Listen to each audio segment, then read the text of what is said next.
We go back and look at the old-time star in Major League Baseball, Ferguson, of course, Cy Young Award winner, Hall of Famer, Cub, Texas Ranger, the whole 9 yards. He had a great career. Ferguson, it's good to talk. How are you today, pal? Okay? I'm doing fine. Doing good. Good to have you with us. All right, 65 Phillies. Gene Moore coming off that awful year. You pitched 12 innings that year. I'm assuming you made one start. First one ever. Who was it against? You remember? No, with the Phillies, no, it was all out of the bullpen. All out of the bullpen. So they didn't realize what they had. So when they traded you to the Cubs, you probably looked at it as a new lease on life. A little surprised they gave up on you so quick. What was your take on that trade there when they made it right after the 65 season? Well, the biggest thing is they wanted a couple of veteran pitchers, which they got from the Cubs, Larry Jackson and Bob Buell. So I was involved with Adolfo Phillips. The Cubs needed a center fielder, and aging Ernie Banks, John Hernstein, was supposed to take over for Ernie at first base. And I was going to be just a pitcher that was maybe the throw-in. So they didn't expect that much out of you, and out of the gate, 1966, you win 6 games, and in '67 you win 20. I don't know if Leo was there yet, but it didn't take too long for you to settle in there in the friendly confines. How about that '67 season, Fergie? Obviously a great All-Star game too. Lots to talk about from that year. Go ahead. Well, yes, Leo was the manager. He joined the team in '66, and he made big trades for Randy Hundley, Bill Hands, myself, Adolfo Phillips. There were quite a few young players that Leo was grooming for that 67 season and the 68 season. So we, under his tutelage, became a lot better ball club. And obviously he was a throwback, so he let you pitch until your arm fell off. He didn't care. He didn't care about pitches thrown or where the ball was going. You got the ball to start the game, you were going to finish it. And you did with all your complete games. How about that for a sec, Ferguson? The biggest thing is that, I had Robin Roberts as a coach there in '67. So I think I was listening more to Robin Roberts than Leo. But Leo was the kind of manager, he gave me that opportunity to start, and I just went with it.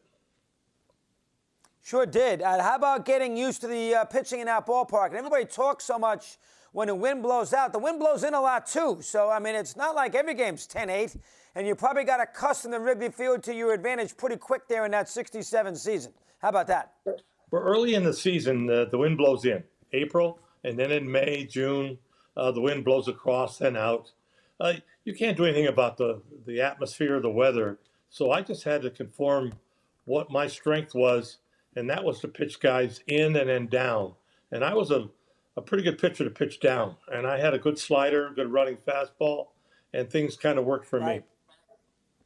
And you didn't get that wrapped up about giving up a solo home run. You gave up a lot of homers in your career, but that never bothered you. Hey, listen, you hit a home run out of the ballpark. It's only one run, not 3 or 4. I probably thought that was what your idea was on a day-in or start-in, start-out basis, Ferguson. How about that? Well, the biggest thing is you got to keep people off the base path before you're giving up the home run. And I didn't walk a lot of people, so that was an important factor. I challenged the hitter as much as possible, made them hit the ball, made them understand that I was throwing strikes. So if they got behind in the count, a lot of times I end up winning the battle.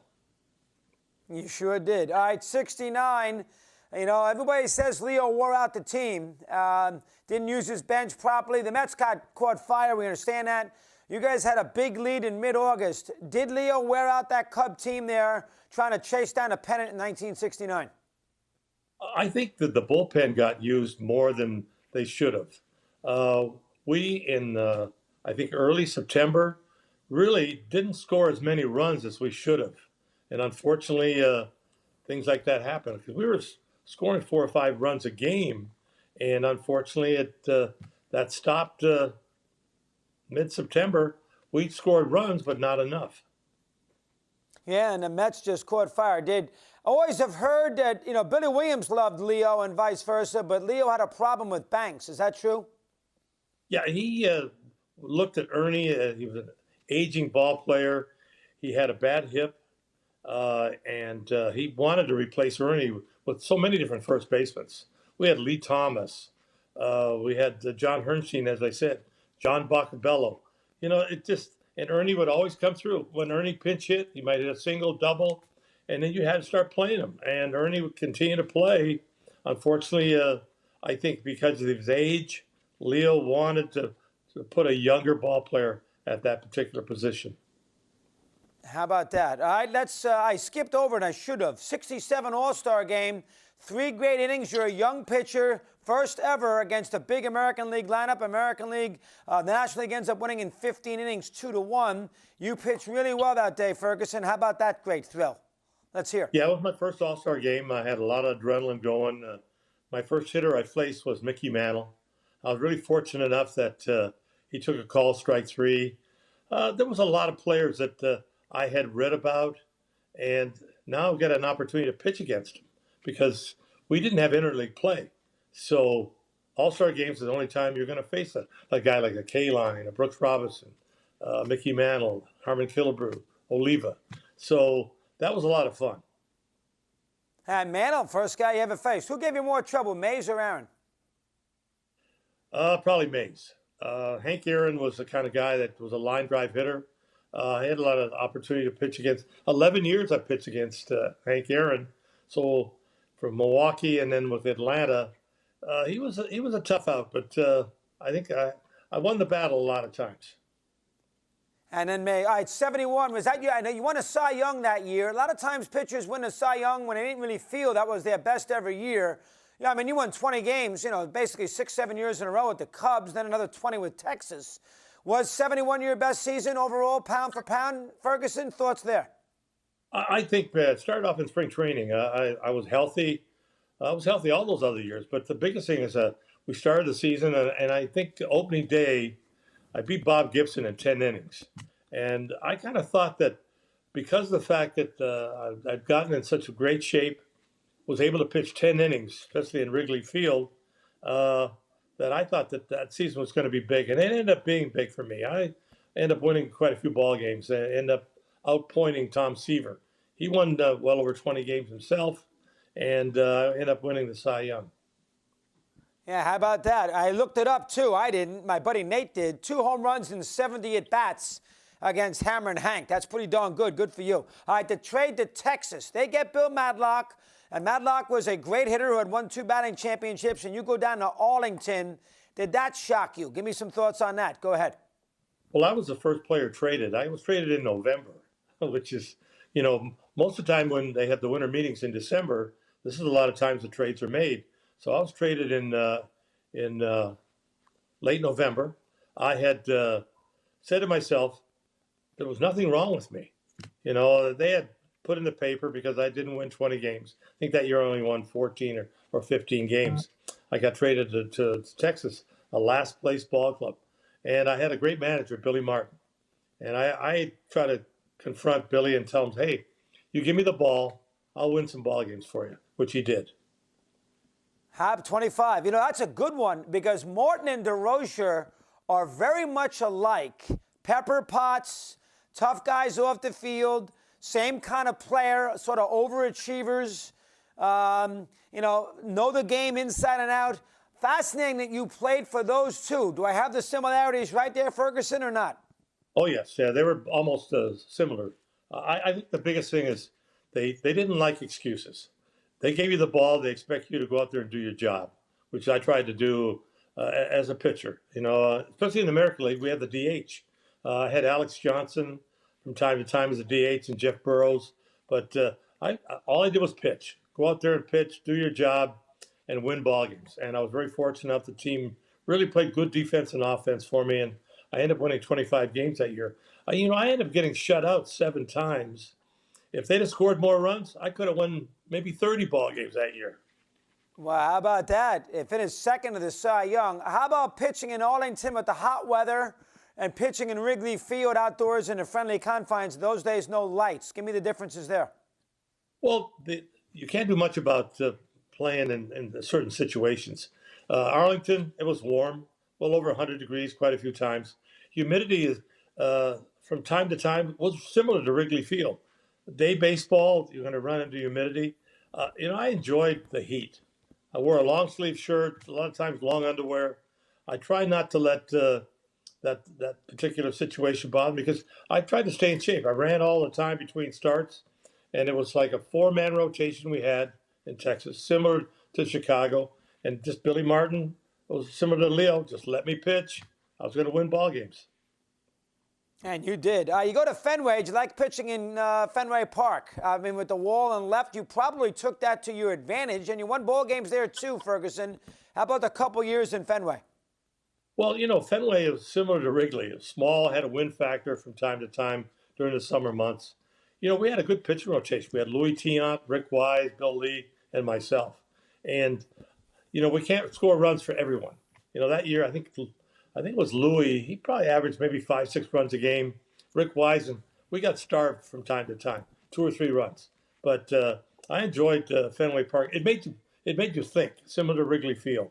You can't afford to get behind in the hitter's counts, stay ahead of the hitter, and by far, inning to inning, you got to think continuously because of the fact that if you make mistakes, small ballpark, you're going to give up runs.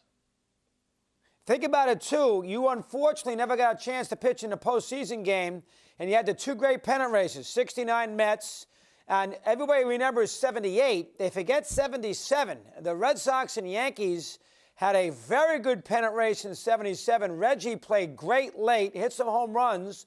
Red Sox went into Yankee Stadium in late September with a chance, and you were right there. So those were your 2 opportunities to win a division, Ferguson, 8 years apart. Let me hear some thoughts there. Go ahead.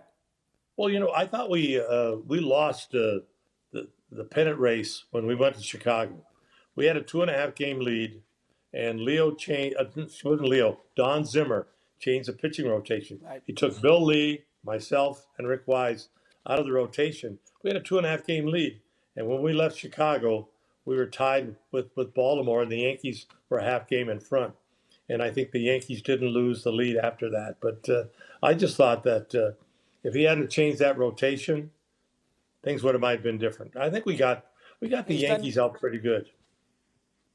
Yeah, I mean, everybody did it in 78, too. So Don with the pitchers could be at times a little crazy. Hall of Fame, when you got the call, Ferguson, give me some thoughts. Go ahead. Well, Jack Lang was the individual. He was alive at the time. He phoned me. I had the farm there in Oklahoma. And I was really, really happy that that particular situation happened. I went in with Carew and Perry. The time before that, I was on the ballot with Yastrzemski and Bench, and they went in. And then the following year was Jim Palmer and Joe Morgan. So I was quite happy to win with those other 2 great athletes, especially Carew, 7 or 8 batting titles. And Gaylord and I were teammates, and he won 300 games. So that was a fun situation. That was a fun trio of guys going in 91. In the 60s, you almost get a little underrated because you got Seaver at the tail end. You have Koufax in the middle with Marichal and Gibson. So, in a lot of time, and Carlton was still pretty good, too. So, in a lot of ways, you are very underrated in the 60s as one of the all-time greats with all the other pitchers, specifically Marichal, Gibson, Seaver, Koufax, Drysdale in the National League, Ferguson. Give me some thoughts there. Go ahead. Well, we're all winning a lot of ball games. That was the era of 20 games. You left off Phil Niekro, who won 20 games that year. I think Sutton did, Carlton. And that was a fun situation because every time you got matched up, you knew you were going to get a frontline pitcher. You weren't going to get somebody deep in the pitching rotation. So I didn't get number 4. I got a Gibson or a Marichal or Seaver, and the competition was fun. I enjoyed that. And you beat Gibson that first game in 71. Who did you like pitching? Did you ever pitch against Koufax in 66? Did you make a start against him? I always got Never Drysdale. got Koufax. Always got you. That's not easy either, Drysdale. On the Cubs. Tough on was he really? Didn't realize that. So Drysdale was tough on the Cubs. I got Drysdale in that streak that he had, the 53 or 54 innings of shutout ball. 58. I got him the first time 58. I got him, he cut me out in LA 1-0, and 4 days later I got him in Wrigley Field. He beat me 2-0. So I got him twice in that big streak he had. Wow, wow, good piece of information. Kovacs did not win the Cy Young that year. He was only 14. Drysdale did not win the Cy Young that year. He was only 14 and 12. Gibson did with the great ERA, 1.112. So, wow, you got Drysdale twice. I think it was 6 consecutive shutouts. All right, how about against Gibson? You say you like pitching against him. Give me a little rundown there. Go ahead in the 60s. Well, the biggest thing is the Cardinal rivalry because we were so close in mileage, and then again in the league because there's only 2 divisions. So I knew I was going to get Gibson quite a few times. Got him at home, got him away. The Cardinal Cub rivalry was really big back then. Oh, it's great. One of the best rivalries. Ferguson, wonderful job. I learned something today. Keep up the good work and stay healthy. Most importantly, thanks for coming on. Appreciate it. I appreciate it. Hey, good talking to you.